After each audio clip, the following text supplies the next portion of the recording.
Olá pessoal, esse vídeo eu queria falar sobre a constante reclamação que tem ocorrido sobre os absurdos do governo Bolsonaro.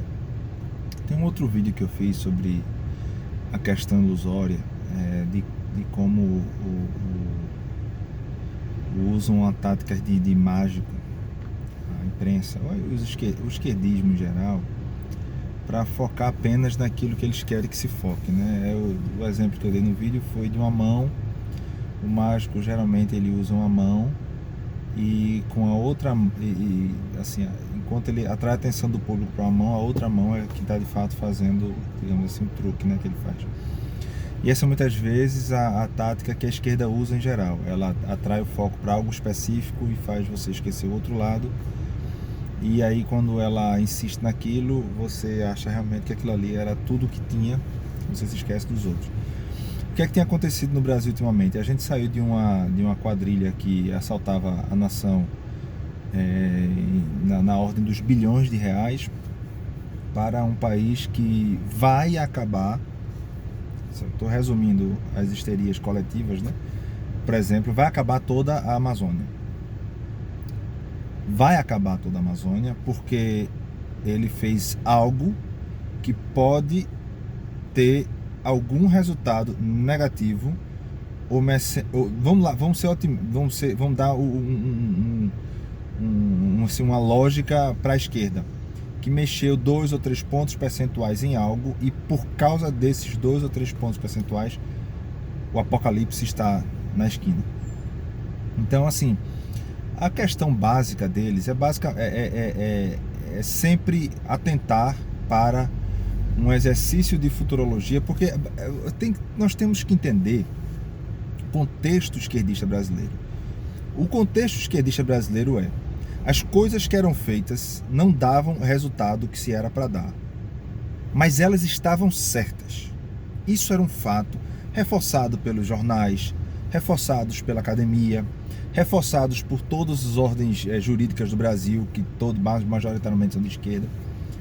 O caminho estava certo, mesmo que o resultado não chegasse. Então, eu poderia dizer que talvez nunca fosse isso, era sempre mais alguma coisa. Por exemplo, se gasta no Brasil muito em relação ao investimento de educação, na média dos outros países. Mas o resultado é ruim porque não se gasta mais. Mas o caminho é esse, o caminho está certo. Os resultados não chegaram, com a mesma quantidade de dinheiro, outros países conseguiram resultados muito melhores, mas o caminho está certo. Está errada a quantidade de dinheiro. Ou seja, isso era uma máquina de movimento perpétuo. Assim, o aquecimento global está acabando o mundo, a forma da previdência é bom para os mais pobres. Então, assim, esse contexto de estar sempre falando das coisas que a esquerda tinha como as suas vacas sagradas, que não produziram, nunca produziram o efeito que deveria ter, nem o efeito esperado para um país da dimensão do Brasil, mas eles estavam certos. O que talvez era errado era 1 centímetro para cá, 1 centímetro para lá, mas o caminho era esse. Quando, obviamente, a gente sabe que não era. Então, o que é que Bolsonaro está fazendo agora? Ele está corrigindo todos esses caminhos que não eram os caminhos corretos para o Brasil, que são caminhos que vão sempre dar resultados medíocres ou ruins e mantinham essa nação como o eterno país do futuro. Então, por que eu estou fazendo esse vídeo? Porque o que me incomoda bastante é que esse foco extremado em detalhes, misturado com exercício de futurologia desses detalhes, tipo, aquele detalhe ali vai causar um problema daqui a 30 anos que vai aniquilar toda a população brasileira amanhã. Você veja que a lógica é essa, 30 anos amanhã. É exatamente esse tipo de coisa, porque a questão do aquecimento global, por exemplo, é um exemplo muito claro. Se não fizer isso agora, hoje, daqui a 12 anos não vai ter mais mundo. Ok, mas é hoje, isso é urgente para hoje, né? Como sério, o recente discurso do State of the Union de Donald Trump, que estamos festejando, né? Que ele foi absolvido do impeachment, mas o recente discurso dele para o Congresso, ele acharam inadmissível ele não falar do aquecimento global. Isso cansa, porque aparentemente este é o maior problema do mundo. Este é o maior problema, não é a pobreza, não é a miséria, quantidade de morte do Brasil, por exemplo, quantidade de gente pobre, miserável, a educação baixa, falta de perspectiva. Esses problemas eu posso deixar para lá. O problema hoje é o crescimento global, que são coisas geralmente de gente elitista, que sempre foi as camadas que organizaram todos os pensamentos brasileiros nos últimos anos. Sempre foi gente elitista, gente que sempre teve uma questão mais de dinheiro e usava as pessoas mais pobres, que eram fruto da própria doutrinação esquerdista, para depois dizer que eram as camadas mais pobres que estavam pedindo. Eles dizem o tempo todo, é isso, é isso, é isso, aí o pobre diz, é isso. Então tá vendo que o pobre diz, é isso? Tipo assim, ele ecoa o que estava sendo dito para ele o tempo todo, e quando ele ecoa, ele diz, tá vendo que ele está dizendo que é realmente esse problema? Ou seja, você fica uma máquina de movimento perpétuo, em que você tem a camada influenciável, ele influencia as camadas mais pobres, e essas camadas mais pobres são usadas de exemplo para dizer que aquele discurso dele está validado, quando na verdade as camadas mais pobres nunca foram apresentadas nenhuma outra opção de discurso. Ou era isso ou não era isso. Tipo assim, tipo assim, o problema era em falta de investimento na educação, ou não existia problema, quando na verdade a gente sabe que não é isso. A gente vê que a metodologia brasileira era ruim. Paulo Freire é um péssimo patrono para a educação brasileira, pode os resultados explícitos, mas nunca tentaram. Me poupe, eu não quero saber dos detalhes. O meu ponto é, o resultado foi ruim. E o que tem acontecido ultimamente, eu faço um pedido às pessoas que estão defendendo o governo Bolsonaro como eu, foquem nos resultados, chamem a atenção aos resultados, porque isso são as questões que de fato vão levar até um debate racional à frente. Não adianta dizer, isso vai destruir tal coisa, isso vai acabar não sei o que. Ok, destruiu? Não. Então deixa a pessoa trabalhar. Uma discussão muito grande que eu tive na época que eu estava dizendo essas questões é o procurador, né, Augusto Aras. Augusto Aras é esquerdista, ele vai não sei o que. Ok, vamos esperar ele fazer e aí a gente critica. Até lá, deixa ele quieto, vamos ver o que ele vai fazer.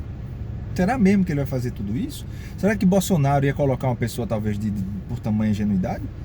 Ou seja, aparentemente, até agora o que tem que se provar é o exato oposto. Ele está trabalhando dentro daquele dos trâmites esperados, está sendo duro com as questões legais do mesmo jeito que se esperava que ele fosse duro. Ou seja, no final das contas acaba sendo uma histeria coletiva que transforma pessoas como eu em gado.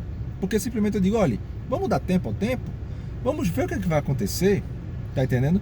E nessa questão eu só queria ressaltar, e eu não vou parar nunca de ressaltar essa questão, que é dizer, por exemplo, que o Bolsonaro diminuiu o combate à corrupção por causa do filho dele, né, por causa da cordão. E aí foca-se muito nisso, né, bate.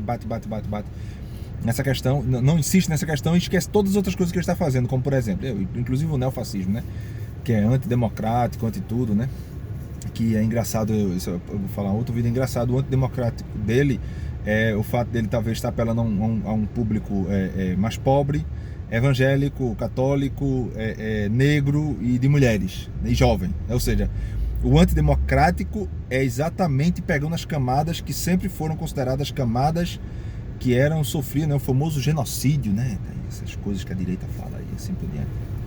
Mas voltando à questão de Bolsonaro, mais ampla, essa questão de Bolsonaro diminuir, veja, eu insisto em dizer, o ministério de Bolsonaro, ele é um ministério que foi basicamente escolhido por mérito dele, assim, mas ele, como eu escutei na rádio, né, não, mas fulaninho tem ligação partidária, certo? Alguém teria que ter ligação partidária, não é possível que todos os ministros de um presidente, eles seriam independentes de partidos, e até de certa forma há sim o interesse que o democrata esteja fazendo parte, ajude a governar Bolsonaro, mas isso nem se compara como a entrega de um ministério a um partido. A escolha dos ministros foi de Bolsonaro, com partido ou sem partido. O próprio Sérgio Moro admitiu isso, dizendo que se fosse outra pessoa ele não estaria sendo ministro hoje da Justiça. Então, só por aí, os casos de corrupção, eles já diminuíram bastante, porque as pessoas que estão lá não estão preocupadas em sustentar partidos ou bases eleitorais, digamos assim, em canto nenhum, ele só quer trabalhar. Mas ele pode trabalhar errado e pode fazer coisas assim. Pode, concordo. Mas aí é um outro problema, aí é um problema de gestão, não de corrupção. Nós estamos eliminando os problemas em parte. O primeiro grande problema brasileiro era a corrupção. Uma vez que boa parte dela estiver diminuída ou de certa forma controlada dentro, especialmente do âmbito federal, onde tinha mais dinheiro, aí eu vou me preocupar com gestão. Ok, então vamos discutir um por um. O Weintraub ele é incompetente. você tem os resultados da incompetência dele. Não é possível que a prova do Enem, que teve cópia de Haddad, teve volta de Haddad, teve a mesma coisa, e ele era considerado um grande ministro da Justiça e da Educação, que não produziu resultado positivo nem para o Brasil nos últimos 10 anos. Ou seja, quando o foco é resultado, você quer criticar Bolsonaro, critique nos resultados, e não de períodos específicos, como por exemplo, Bolsonaro tirou a questão lá do radar do trânsito e do mês 2, do dia 2 de agosto ao dia 3 de setembro aumentou. Peraí, por que os outros meses não estão incluídos? Por que só esses meses? É porque você está querendo mostrar que aumentou, é? É um objetivo esse? É para enganar as pessoas? Então vamos focar nos resultados. Vamos ver se as políticas de Bolsonaro estão resultados, deixando claro que os piores problemas, as piores raízes de corrupção do Brasil, que vinha dessa questão de indicação de pessoas para Ministério X, para Ministério Y, porque era partido X ou Y, isso ele, de certa forma, acabou. Não completamente, porque não tem como acabar completamente, mas vamos dizer que 99% ou 90% foi terminado. E ninguém fala bem disso. O foco é acordão de Flávio, não sei o que foi inassentado recentemente, né, daquelas questões lá da fábrica de chocolate, que foi bem explicado, tinha foto. Foi a pior forma de lavagem dele que eu vi. O cara bota foto no Facebook no período, mostra todos os chocolates lá que ele comprou e depois diz que aquilo ali é pra lavar dinheiro. Meu Deus, que porra burro, sabe nem roubar, né? Tem que ser feito Lula, né, que tudo quem fazia era os outros em nome dele, né? Até o amigo, né, que dava lá tudo. Em suma, no final das contas, o que eu estou querendo dizer é: não vamos cair no jogo da esquerda. Não vamos cair no jogo do que a imprensa acha relevante. A imprensa, ela tem uma agenda não só globalista, eu não vou entrar nesses detalhes agora, mas uma agenda anti-Bolsonaro, uma agenda de esquerda que quer destruir esse governo, como já demitiram o Moro umas 45 vezes. Como o Guilherme Fiuza disse, por sinal, eu sugiro que sigam ele, o cara tá espetacular. Então, assim, vamos focar nos resultados. E os resultados que nós temos até agora, Ministério da Educação, Ministério do Meio Ambiente, não são resultados ruins. São resultados dentro do esperado para uma nova administração. Na questão econômica, que é uma questão mais urgente, já estão muito bem. Já estão bem encaminhados, já estão mostras claras de que o Brasil está mudando sua atitude em relação a muitas coisas, mas tem outras coisas que são mais a médio e longo prazo. O meio ambiente, a Amazônia é enorme, é uma questão que é mais complicada. Você não vai dar resultado onde podia, como eles quiseram dizer, que está perto de ser uma savana, como a mulher lá que fez a ficção lá do Democracy Vertigem. Mas em termos gerais, vamos esperar os resultados e debater em cima deles, e peçam essa coerência com as pessoas que estão do outro lado, porque senão vai cair nas falácias e nas mentiras e na manipulação da esquerda, que vai sempre focar numa forma negativa do governo Bolsonaro e passar por cima, só noticiar, só dar aquele pontinho ali de rodapé de notícia das coisas positivas que o governo vem feito, e são muitas coisas positivas que ele já conseguiu até agora. É isso aí, pessoal, valeu!